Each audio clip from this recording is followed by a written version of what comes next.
What's going on, everybody? It's Matt, aka the Lumberjack Landlord, here with my two good buddies, the three amigos.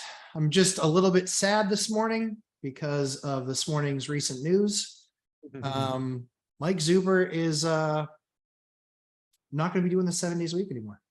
Yep. And I had my little bit of a WTF moment. I won't say it because that will break the internet. Yeah, so don't worry. We spent a lot of time off camera crying, yelling at him, asking why in a screaming, shouty voice. But what we wanted to talk about in this very first one, I think, is something that's going to be really relevant to a lot of people. It's probably not relevant now, but wanted to talk about what the world looks like when your house is now upside down and you owe more on your house than what it's actually worth. So Mike, do us the honor of giving us your thoughts on that.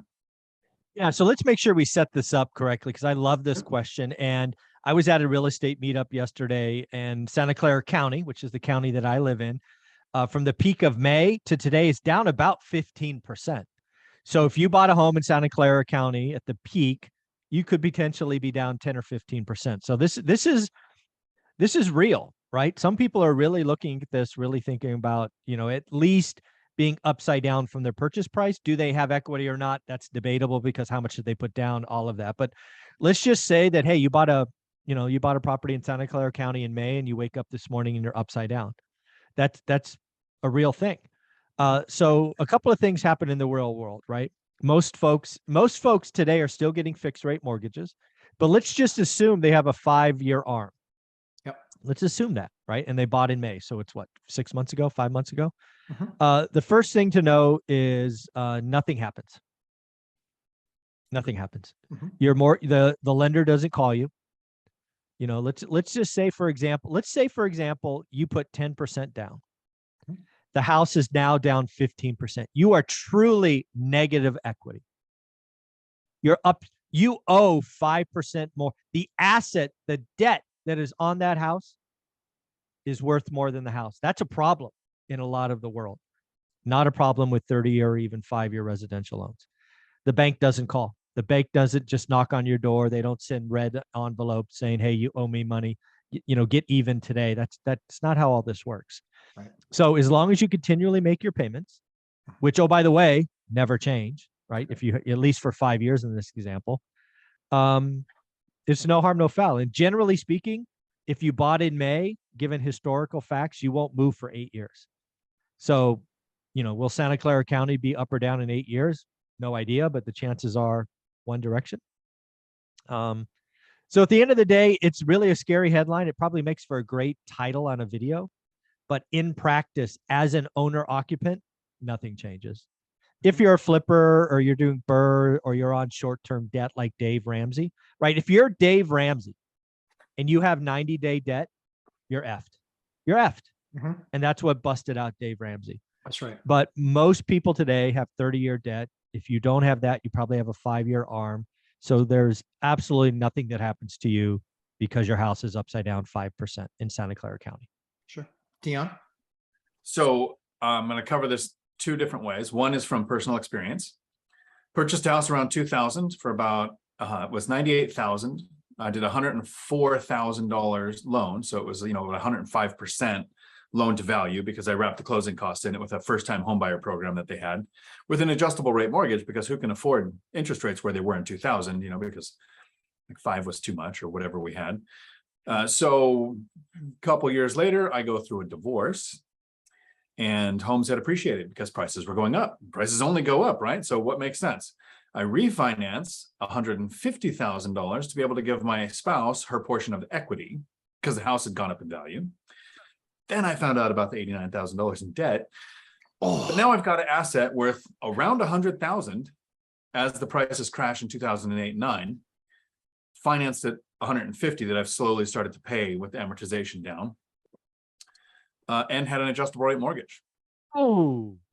So while I talk on my channel often about not listening to my investing advice because I started investing after 2008, so I take information from you two who have been investing for longer, went through that crash, and I incorporate strategies from both of you to make sure I can be ready for a recession, a pandemic, a crash, and sleep like a baby. I also take from my own experience of don't have an adjustable rate on an asset you live in.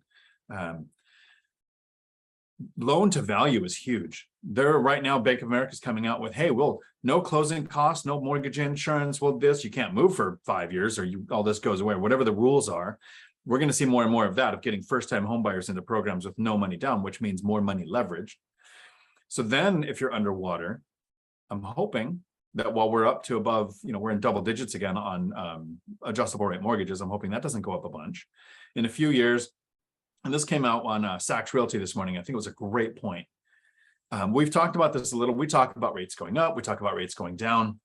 Almost everyone I interact with expects rate to go back down to 3% within the next couple of years, just because we have such short memories. Right. Amazing how many people think that. Yeah. And so if they don't, if you have an adjustable rate mortgage and we might never see below 5 points, 5% again, it's possible. Lenders are currently talking people into, you date the rate, like they say that. And I'm taking this right from Sachs' video, so I want to give him credit. He said, you date the rate, you marry the property. But what if the rate only goes up? Yes. Lenders are saying, don't worry, even on a fixed rate mortgage right now, if you could just scrape by at 7%, in 2 years, you'll refinance it for, you'll be fine. This is a warning to the first-time home buyers out there of you marrying the rate, even if it's fixed rate, you're dating it if it's adjustable, and it could probably only get worse. It's just like dating. It's exactly the same. So my personal experience is don't be so highly leveraged that you go underwater when things adjust 10 to 15%. I did a 5% down duplex, and every one since then I've done more down. So we always talk about house hacking is great because you can do 3.5% FHA. You can also do FHA and put down 5 or 10%. Okay. You don't have to on a fourplex. You could put more to have a better leverage position. And again, stay away from adjustable rates. That's where being underwater can be really painful. Yeah, and I think we're going to look at this in video number 2. There's so many people. I spoke at an event yesterday with 75 people, and almost everybody. I actually asked who expects rates to go down sometime in the next 3 to 5 years, and almost everybody raised their hands. And the folks that didn't raise their hands, I think, didn't understand the question, because everybody thinks rates are going down. And I'm like, dude, I'm so glad I did that 52-year spreadsheet, because yeah, it's possible, but you don't know. It's not a bet I'm going to make. No. 1978 to what was it, like 1988 was how long it took for rates to get back to where they were, from 78 to 88 or 78 to 87, something like that. We'll look at that in detail in video number 2, but yeah, I think it was 12 years. Yeah. And that was caused from coming off the gold standard. This is caused by us printing, and somebody tried to correct me on this the other day, 80% of our currency in the last 2 years. And they tried to say, well, we didn't do that. There's no way we did that. Well, in 2020, we printed 40% of our currency. And in 2021, we printed 31% of our currency, of a larger amount, because that included the 40%. It's about an 80% increase in the amount of currency rolling around, which doesn't mean assets are going to go up in value. It's just the dollar's losing value compared to our assets. We can't look at what's happening comparing it to the pound or to the all the other currencies. Yep. It's going to cost more to buy houses in this country because of how much currency there is. Yeah, I agree. I mean, we may have some short-term pain, but yeah, inflation is and has always been a monetary phenomenon. Too much money chasing too few goods, and we have too few homes. And then if we ever get immigration back or all of these things, it just goes one way. So what will change things a lot, and just because I'm more involved on the construction side than you guys, is supply chain. That's the biggest issue. A lot of that stuff is made, not so much the lumber. A lot of that lumber is here in the States and in Canada.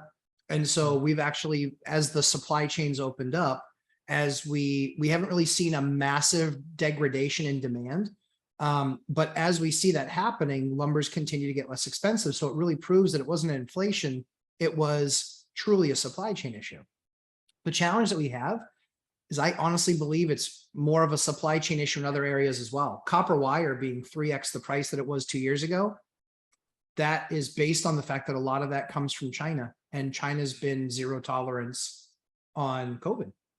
Yeah, and it follows the narrative of too much money chasing too few a good. And I still get conversations today where they're just like, yep, don't have it. I walked into an automotive store yesterday. I'm sure you guys do this too. Walked into an automotive store yesterday and said, I need some power steering fluid. Yeah, no, I don't do that. Yeah, no, I know. That's why it's funny. But so I walk in, I'm like, yeah, I need this. And they're like, okay, sounds good. And I was like, this is what I need. And he's like, okay. And he's like, it should be right there on the shelf. And I look and I go, nope, not there. I was like, honestly, if you'd pointed it out, I felt like an idiot. But I looked for 5 minutes and I was like, all right, fine, now I'll ask. Right. And so he has to go in the back room. He goes, good news, last one. Dude, that should not be your last one. That's a quart. That's a quart, just one quart, one little bottle. That's one quart of that power steering fluid. That power steering fluid is probably used in about 13 million vehicles that are still on the road. The fact that you had to go to the back room and get the one last quart that you had, that's a problem. So I think it continues. I think supply chain continues to be an issue. I think the good that comes from this is that we recognize that globalizing the economy ain't so great, especially when you don't own a lot of that manufacturing. I am thrilled that we are coming back to a lot more onshoring and a lot more development here. I've said for a year and a half since I basically got on YouTube, we must become a financial superpower with energy. And we absolutely can do that. Dion, I see you moving. Oh, I almost don't want to comment because you're leaning towards a political thing, and we are going to It's not political. Revote the same people in who are pushing companies out of the country by saying we need higher taxes on the rich. And so they'll go, fine, we'll move. You tax them in a state, they move to another state. You tax them in the country, they move to another country. So I mean, we're recognizing that. I think that's the good news that's coming from it. I don't know that it's going to happen. Yeah, I mean, I hope it's the case, and it truly isn't a political statement. I don't care if you're blue, green, or red. I just believe personally in energy and the fact that since the world needs it to run, I want to be making as much of it for me and my own consumption as I can. So much so that when I have extra, to sell it to my buddies. That's what my preference is. So, Mike, any last thoughts on what we're talking about here as far as, mortgages being upside down and kind of what that means? Yeah, I think for most folks, it's a scary concept. In practice, when your home is upside down, as long as you're making payments, your fixed rate debt, it doesn't really matter, right? You and I've talked about for years that net worth is not something we look at. Our net worth it doesn't matter. And the other thing to point out again, what happened last time in the crisis was people went upside down and their mortgage payments reset. That was the double whammy that led to strategic defaults. You don't do that today because again, you have a low rate and your option is renting. Mm-hmm. Right. It's not like you're going to go from living in a home, getting foreclosed, and most people live in a car. No, you're going to rent somewhere or you're going to double up it with roommates. Mm-hmm. That for most people is a non-starter. So if you got in and you have a mortgage rate at 4% or below, which 80% of people do, you're going to fight tooth and nail. That's the big thing that people don't get is people are saying people are going to lose their job and blah, blah, blah, blah. All this foreclosure inventory is coming. You don't understand. People will stop paying their car payments. They will stop paying Netflix. They will stop paying they will add roommates to stay in a home. Mm-hmm. Because it's right above food and water, shelter. So yeah, we had people that were looking at 4-bedroom units that were roommates that were going down to a 3-bedroom unit. And I just said, but you started renting there 3 years ago. It's the same price as what my 3-bedroom unit is now. So all you're going to do is add more cost. And they're just like, yeah, but we think we want more space. Cool. I'm not discouraging that, but they down selected, but didn't save a dime. Yeah. Right. Because of that increased cost. Mike, where can everybody find you, my friend? One rental at a time, and we will do videos, new videos Sunday through Thursday, and then we'll post a few Friday and Saturday just for fun. The petition has begun. I look forward to it. Online petition. I'm just saying. There you go. Dion? Wait till everybody finds out that's my fault. We haven't shared that yet, but we'll get there. We'll do that in another video. Yeah, Dion, just so you know real quick, my resignation letter is going to be signed, sincerely, Matt and Dion. And Dion, yes, that would be my fault too, but I'll take credit for that one happily. Last warning to anybody, if the people who watch our content all the time are probably aware of what I'm going to say, but if anybody found this video, isn't familiar with our content and made it this far in the video, please write this down. For the last 2 years, you probably heard your friends and family say, look at all the equity we have in our house. Look how low rates are. I'm going to pull this money out. I'm going to buy an RV. I'm going to buy a boat. I'm going to buy a rental. I'm going to buy whatever they bought with it. Reduce their housing payment below where it was before, added the debt on the existing asset, and then got whatever they want. Hopefully it was the asset that produces cash flow, but some people bought something for fun. You have that equity now. Your house value is still up high, as high as it was in the last couple of years. It probably hasn't tanked yet. You have just as much equity as they did. But they had a 2 at the front of their interest rate, and you have a 7. Don't touch it. And you can find me right here on YouTube, Dion Talk Financial Freedom, ruining people's lives by talking Mike out of working 7 days a week. Yeah, and you do realize that that becomes our responsibility to fill that time. Just making sure you know. I was looking for a date to do my members only live streams. So now it looks like it's going to be Friday or Saturday. Actually, it's going to be Friday because people asked not the weekend. So Sweet Lord, this is pandemonium and complete chaos. As I always say, we try and create great content for you. Please make sure that you hit that like button.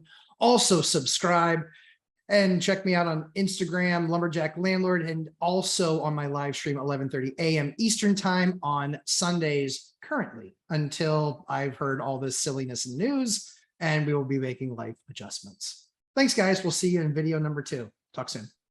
ciao.